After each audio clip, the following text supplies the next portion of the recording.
This Super Mario Bros. Speedrunner is insane. He just beat a new world record, and this player is unlike anyone you have ever seen.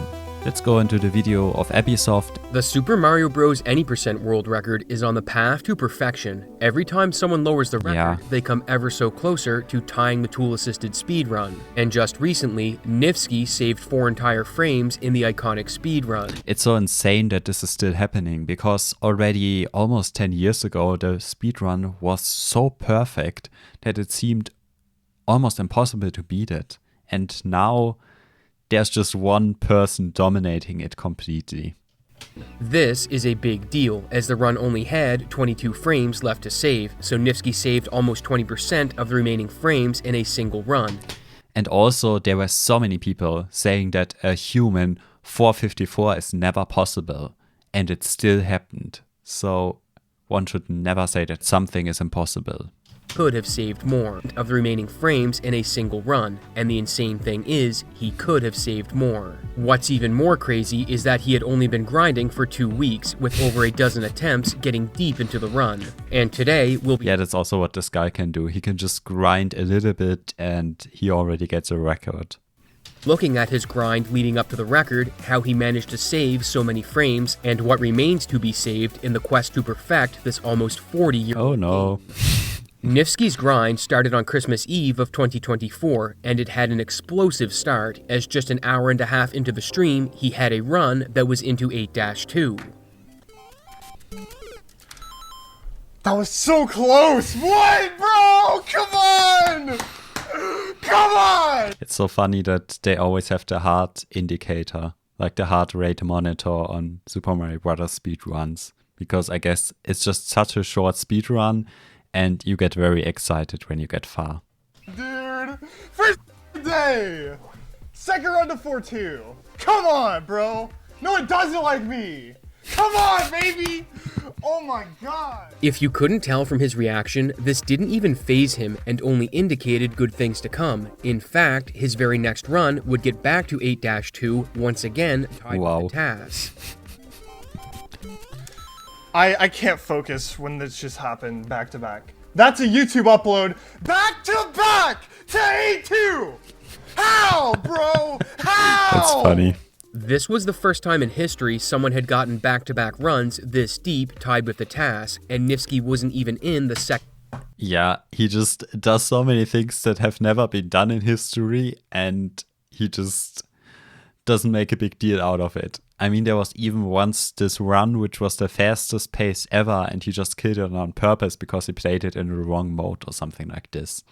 Second hour of his grind. Just getting a run to 8-2 isn't easy, as there are 3 flagpole glitches, the wall clip in 1-2, the wrong warp in 4-2, and the warp pipe rooms that require incredibly tight movement to execute. All of this needs to go correctly just to get back to 8-2. And also, the level 4-2 is incredibly difficult to do perfectly.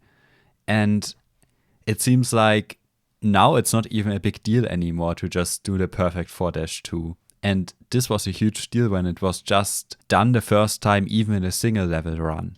And Nifsky remarkably died in the same spot 2 runs in a row. Looking at his previous world records, we see something incredible. Of his last 5 records, they were set on his first or second run, getting to 8-4. Meaning when Nifsky gets deep in a run, there's likely a record around the corner. But this grind would be an anomaly. Over the next 2 weeks, he had 11 runs make it to 8-3 before they died, but even more amazing than that, he had 9 runs get to 8-4 before they met the same fate. Something about this grind was different, as his previous pattern of setting a record after getting a couple runs to 8-4 wasn't holding true this time. Which brings us to January 9th of 2025. During this stream, he didn't get a run to World 8 until almost an hour into attempts, and the first he did get died to the bullet bill glitch where he missed the optimal setup.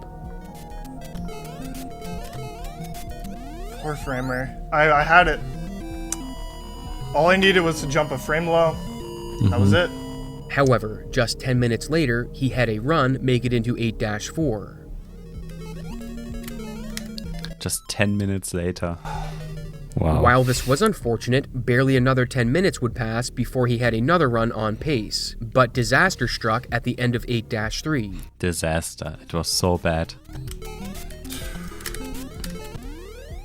15 minutes after this, Nifsky had another run make it to World 8, except this time the fast excel at the beginning went completely wrong, costing him another run.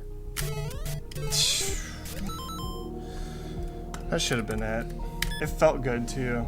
While this appeared to be demoralizing, it was anything but, as Nifsky was— Well, I mean, when you do Super Mario Bros. 1 speed runs, you really shouldn't be demoralized by things like this, because it is so difficult to get a run that far, and if you start getting angry about this, then you can just give up already. You just have to keep grinding and keep trying. routinely getting runs to World 8 about every 10 minutes, but over the next hour, he wouldn't get a single run beyond 4-2, the difficult setup for the wrong one. And also, there's of course this thing that Nifsky plays with a keyboard, but there have been so many discussions about it already, and it is so clear that he can also play on a normal controller. And yeah, that's just something that shows that some new people are watching him that don't know about all of this. Seemed to have his number, that is, until he was 2 hours and 40 minutes into the stream. When he finally got on the run, one of the most insane things that can happen did happen in the very first level of the game. 1-1 only has a single trick that needs to be performed, and it's the flagpole glitch, which may look simple on the surface, but under the hood, it's actually quite It's very complicated to do it, because you basically have sub-pixels that need to be perfectly aligned, and yeah, it's so many frame-perfect tricks that you need to do for that. complex. To set up the flagpole glitch in 1-1, you typically want to jump from the first pixel of this block, as that gets your subpixel set to D70. All that you need to know about subpixels are that they are units smaller than pixels, and that your subpixel position matters for the flagpole glitch. In this run, Nifsky didn't jump from the first pixel of the block. Instead, he jumped from the second, which sets your subpixel to FDO, which kills the flagpole glitch and the run, unless you can hit a backup strat on the fly. By releasing the A button framed perfectly just before the apex of your jump, your subpixel gets set to D50, which is a safe subpixel to complete the flagpole glitch on, and amazingly, Nifsky pulls this off to save the run. This guy is insane. FDO. That's how you know it's the end of the session consistency. Remember the believers. Guys, I'm trying, bro.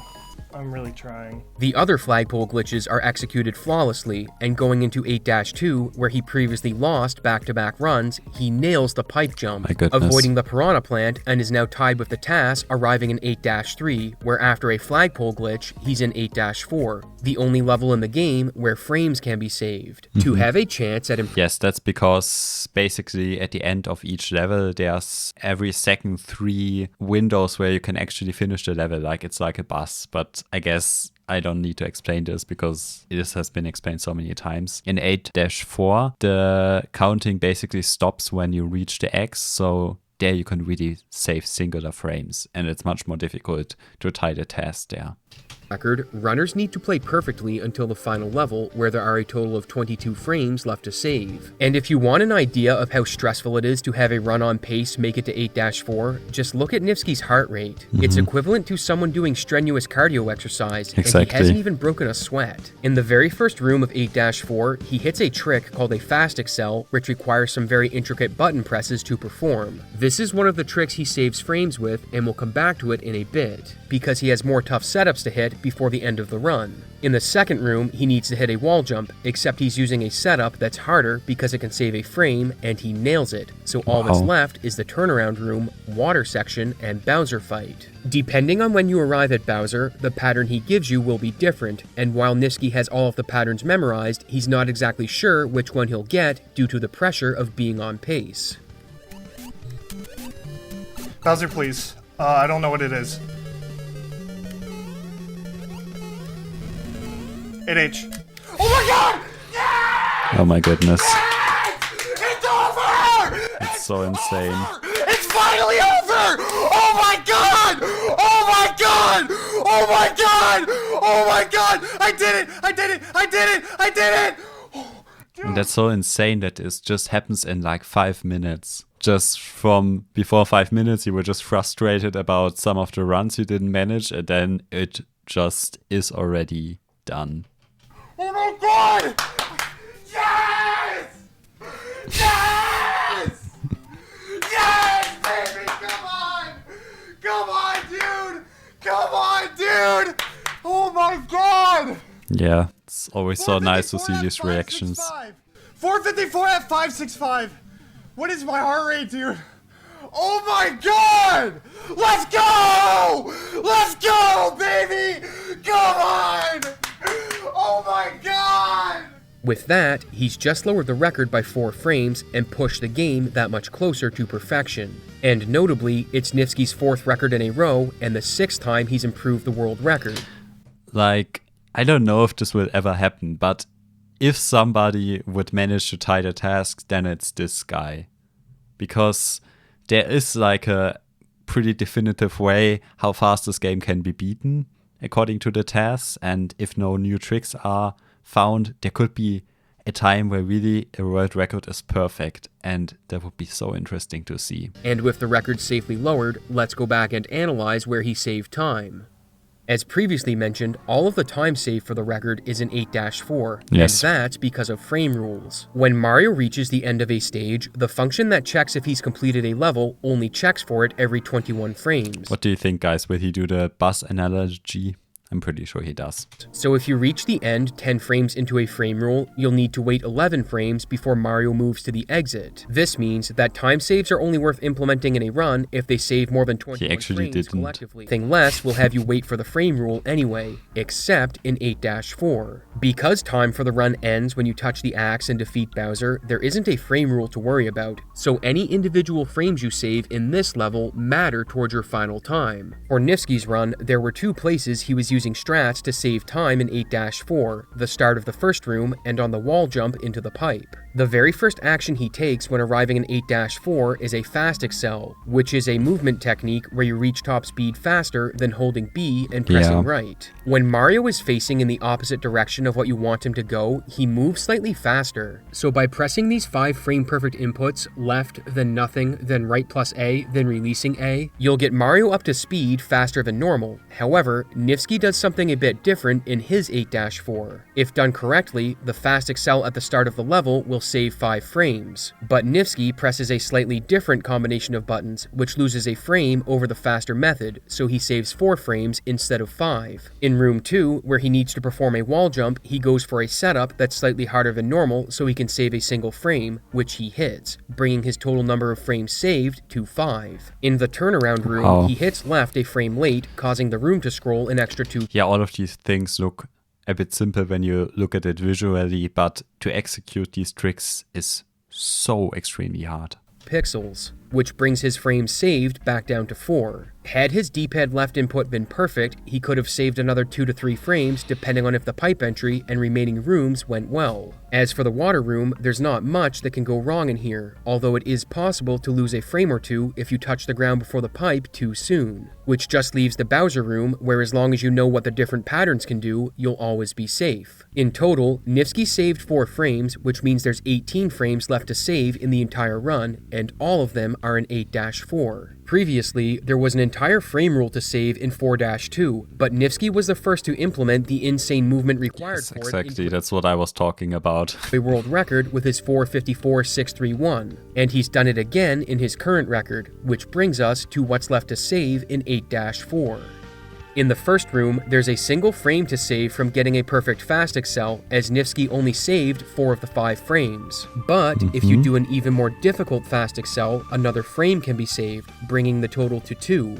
In the wall jump room, an additional 3 frames can be saved over Nifsky by doing more optimal fast excels, which save a frame each. The third frame comes from his current setup costing a frame, as it allows for an easier turnaround. So by implementing the more difficult fast excels, you can save an additional frame through efficiency. Room 3, or the turnaround room, has a whopping 11 frames left to save. Okay. Using the same fast excel as the TAS, you can save 2 frames. Then by doing a subspeed manipulation when jumping over the pipe, you can save another frame as you come to a stop fast. But the interesting thing is, it seems like all of these frames are actually possible to be saved, because there are these discussions that there are some movements that are not illegal on a normal controller, like pressing left and right at the same time.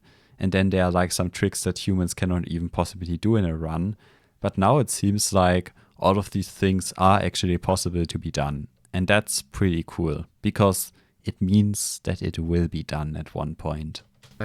By pressing left a frame earlier than Nifsky, another 3 frames can be saved as the screen won't scroll as far. And to get moving towards the pipe faster for the turnaround, a reverse fast accel can be used to save another 5 frames. Since the water room has nothing left to save, the final room has the remaining 2 frames, where a fast accel can save 1 frame, but by doing a trick called a falling fast accel on the last frame you're touching the pipe, the final frame can be saved, for a grand total of 18. As each of these time saves gets implemented into the run, it becomes increasingly harder to achieve a new record. And the next one Nifsky plans to go for is the reverse fast accel in the turnaround room to get back into the pipe. As since it's the trick with the most frames to save, it's currently the highest reward strategy to go for.